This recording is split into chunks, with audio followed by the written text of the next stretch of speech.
Awalnya semua terasa sangat menyenangkan. Kamu merasa akhirnya menemukan seseorang yang benar-benar bisa menghargai keberadaanmu tanpa menuntut banyak hal. Setiap obrolan terasa ringan, setiap tawa terasa tulus, dan kamu mulai percaya bahwa mungkin kali ini semuanya akan berbeda. Tapi perlahan rasa takut itu datang tanpa diundang. Saat dia mulai menunjukkan perhatian yang semakin dalam, kamu justru merasa sesak, seolah-olah ruang gerakmu sedang dikunci rapat. Kamu mulai merasa terancam oleh kedekatan itu.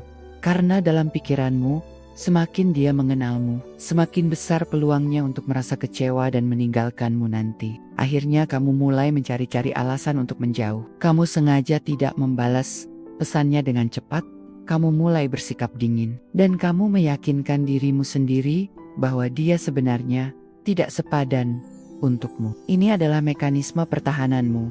Sebuah cara untuk menghancurkan hubungan itu sebelum dia sempat menyakitimu lebih dulu. Saat kamu benar-benar berhasil pergi dan memutus kontak, kamu merasakan sebuah kelegaan yang luar biasa besar. Kamu merasa aman kembali di dalam duniamu yang sunyi, tanpa harus menanggung beban ekspektasi atau ketakutan akan penilaian orang lain. Kamu merasa telah menyelamatkan dirimu sendiri dari potensi kehancuran yang mengerikan. Namun kelegaan itu biasanya tidak bertahan lama. Setelah beberapa hari atau minggu, rasa sepi yang sangat dingin mulai menyelinap masuk ke dalam kamarmu. Kamu mulai melihat kembali foto-foto lama dan menyadari bahwa kamu baru saja kehilangan seseorang yang tulus mencintaimu. Hanya karena kamu terlalu takut untuk merasa terluka, kamu mulai dihantui oleh rasa bersalah yang luar biasa karena telah menyakiti orang baik tanpa alasan yang jelas. Kamu merasa seperti orang jahat yang tidak layak untuk bahagia. Dan siklus ini terus berulang di kepalamu